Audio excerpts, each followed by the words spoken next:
দেশ এবং দেশের বাইরে যে যেখান থেকে আমার এই ভিডিওটি দেখছেন সকলকে জানাই শুভেচ্ছা এবং স্বাগতম। আশা করি সকলেই ভালো আছেন। আজকে আমার ভিডিও থাম্বনেল এবং টাইটেল থেকে বুঝতে পেরেছেন আজকে আমি খুব গুরুত্বপূর্ণ দুইটি তথ্য আপনাদের সামনে শেয়ার করব। একটি হচ্ছে আপনি সংযুক্ত আরব আমিরাত, দুবাই, আবুধাবি, শারজাতে কেন ভিজিট ভিসাতে যাবেন, আর ভিজিট ভিসাতে গেলে আপনার কি কি সুবিধা পাবেন, এবং আরেকটি বিষয় হচ্ছে আপনি সংযুক্ত আরব আমিরাতে চাকরি করতেছেন, হঠাৎ যদি আপনার চাকরি চলে যায়, নতুন চাকরি খোঁজা পর্যন্ত আরব আমিরাত সরকার আপনাকে টাকা পে করবে ইউরোপ আমেরিকার মতো। এই বিষয়ে নতুন একটি নিউজ এসেছে।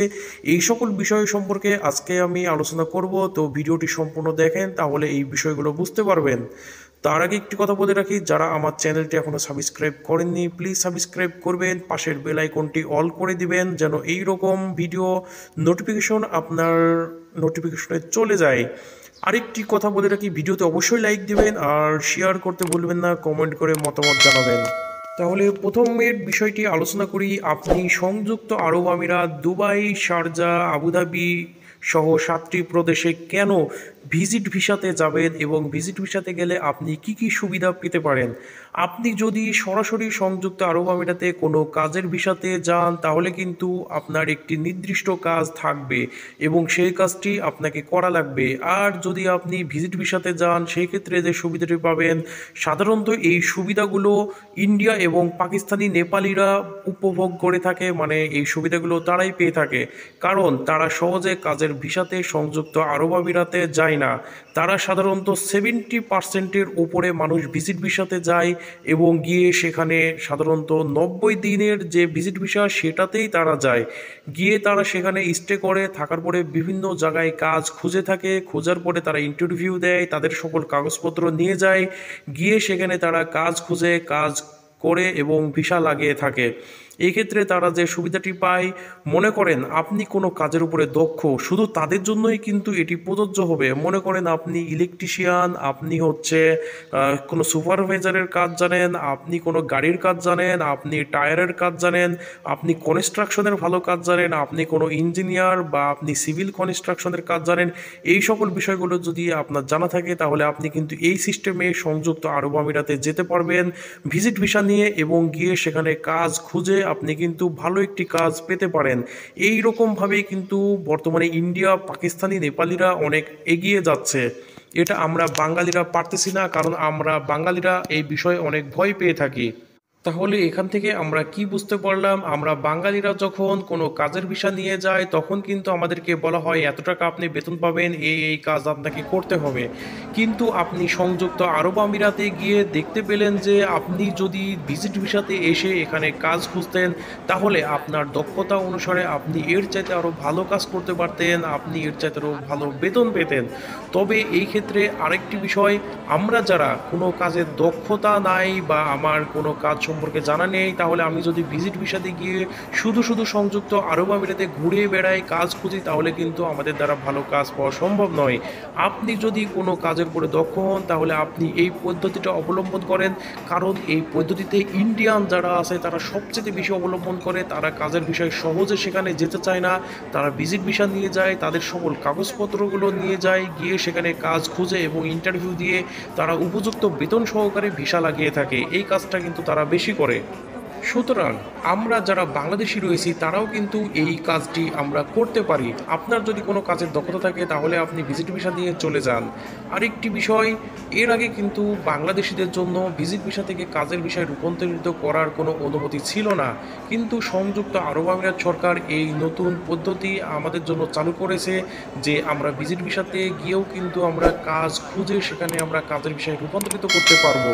আর এটি যতদিন আমাদের জন্য চালু থাকবে ততদিন কিন্তু আমরা এই সুযোগটা কাজে লাগাতে পারি। এখন আরেকটি বিষয়, ভিজিট ভিসাতে সাধারণত গিয়ে আপনি কি সুবিধা পাবেন। প্রথম যে সুবিধা, আপনি যদি 30 দিনের ভিসা নিয়ে যান তাহলে আপনি 40 দিন থাকতে পারবেন, যদি 90 দিনের ভিসা নিয়ে যান তাহলে আপনি 100 দিন থাকতে পারবেন। এরপরেও কিন্তু আপনি রিনিউ করে আরও কিছুদিন বাড়াতে পারেন। দ্বিতীয় যে সুবিধা পাবেন, আপনি ভিজিট ভিসাতে গিয়ে আপনি কোনো একটি মেসের সাধারণত ভাড়া নেবেন, নেওয়ার পরে আপনি বিভিন্ন জায়গাতে কাজ খুঁজতে থাকবেন, খুঁজতে খুঁজতে আপনার দক্ষতা অনুসারে কিন্তু আপনি আপনার মনের মতো কাজ পেয়ে যাবেন এবং বেতনও আপনার কিন্তু বেশি হবে।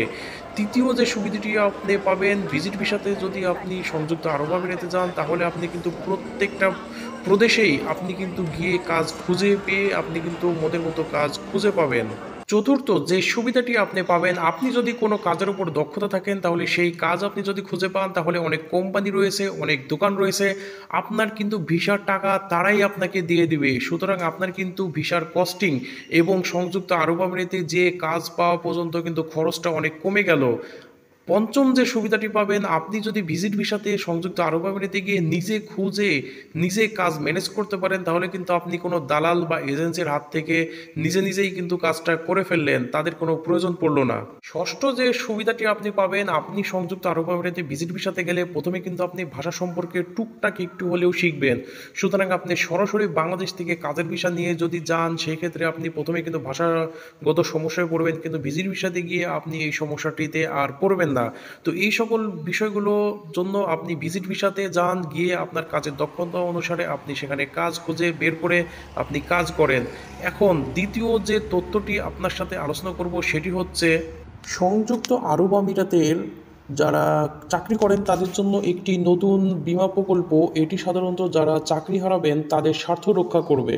সোমবার সংযুক্ত আরব আমিরাতের মন্ত্রিসভার বৈঠকে সভাপতিত্ব করেন সংযুক্ত আরব আমিরাতের ভাইস প্রেসিডেন্ট এবং প্রধানমন্ত্রী এবং দুবাইয়ের শাসক শেখ মোহাম্মদ বিন রশিদ আল মাকতুম। তিনি এই সভাপতিত্ব করে সেখানে একটি যে সিদ্ধান্ত হয়েছে এই সিদ্ধান্তের পরে টুইট করে এই বিষয়টি জানিয়েছেন। এখানে যে বিষয়টি হচ্ছে, আপনি যদি সংযুক্ত আরব আমিরাতে চাকরি করেন, চাকরি করা অবস্থায় যদি আপনার কোনো ঘটনার কারণে বা সেই দেশের কোনো ঘটনার কারণে যদি আপনি চাকরি হারান বা যে কোনোভাবে আপনি চাকরি হারান, আপনার কোম্পানির সমস্যার কারণেও যদি আপনি চাকরি হারান, তাহলে কিন্তু সংযুক্ত আরব আমিরাত এই নতুন বীমা প্রকল্পের মাধ্যমে আপনি যতদিন না নতুন চাকরি পাচ্ছেন আপনাকে প্রত্যেক মাসে একটি নির্দিষ্ট পরিমাণ অর্থ আপনাকে দিবে। কারণ সংযুক্ত আরব আমিরাতে চলাচল করার জন্য, বসবাস করার জন্য এবং সেখানে আপনার খাওয়া দাওয়া খরচ বাবদ আপনাকে এই অর্থটি আপনাকে দিতে থাকবে। এই সিস্টেমটি শুধুমাত্র ইউরোপ আমেরিকার মতো দেশগুলোতে চালু রয়েছে। তো সংযুক্ত আরব আমিরাত সরকার তার যে কর্মী রয়েছে এই কর্মীদের স্বার্থ রক্ষার কারণে নতুন এই বীমা প্রকল্পটি চালু করতে যাচ্ছে। আর এই বীমা প্রকল্পটি যদি চালু করে তাহলে সংযুক্ত আরব আমিরাতে যাওয়া রয়েছেন তাদের জন্য কিন্তু ইউরোপ আমেরিকার মতো সুবিধাটি তারা পাবেন। কারণ অনেক সময় রয়েছে যদি আপনার কোম্পানির কোনো সমস্যা হয় তাহলে আপনার চাকরি চলে যায়, সেই ক্ষেত্রে কিন্তু আপনি কোম্পানি থেকে না, আপনি সরকারি থেকে আপনি কিন্তু এই টাকাটি পেতে থাকবেন। মানে এই বীমা প্রকল্প মাধ্যম দিয়ে কিন্তু আপনাকে টাকাটি পে করা হবে। তাহলে বুঝতে পারতেছেন সংযুক্ত আরব আমিরাতে চাকরি করার এখন আর চাকরি হারানোর কোনো ভয় নেই। আপনার চাকরি না থাকলেও কিন্তু আপনি সেখানে চলাচল করার জন্য প্রয়োজনীয় পরিমাণে অর্থ আপনি পেয়ে থাকবেন। তো এই নিউজটি অনেকেই হয়তো বা জানে না। আপনি যদি এই নিউজটি প্রথম শোনেন তাহলে আপনি এই নিউজটি এখনও সকলের মাঝে ছড়িয়ে দিবেন, যেন এই নিউজটি সবাই পেলে তারা এই নিউজটি শুনে একটু উপকৃত হয়, মানে তারা খুশি হয়। কারণ সংযুক্ত আরব আমিরাত সরকার এখন বর্তমানে কর্মীদের জন্য নতুন নতুন নিয়ম নীতি চালু করতেছে, মানে কর্মীদের উপকারের জন্য। তাহলে আমরা সংযুক্ত আরব আমিরাতে যেতে আর কোনো ভয় পাবো না, কারণ সেখানে আমাদের চাকরি হারানোর ভয় থাকতেছে না। হারালেও কিন্তু আপনার চলাচল করার জন্য প্রয়োজনীয় পরিমাণে অর্থ কিন্তু আপনারা পেয়ে যাচ্ছেন। সুতরাং আজকের এই ভিডিওটি আমি এখানেই শেষ করতেছি। যদি এরপরে আর নতুন কোনো নিউজ পাই তাহলে আমি আপনাদের সামনে উপস্থাপনা করব। আমার এই ভিডিওটি ভালো লাগলে অবশ্যই একটি করে লাইক দেবেন, কমেন্ট করবেন আর সকলের মাঝে ছড়িয়ে দেবেন। ধন্যবাদ সবাইকে।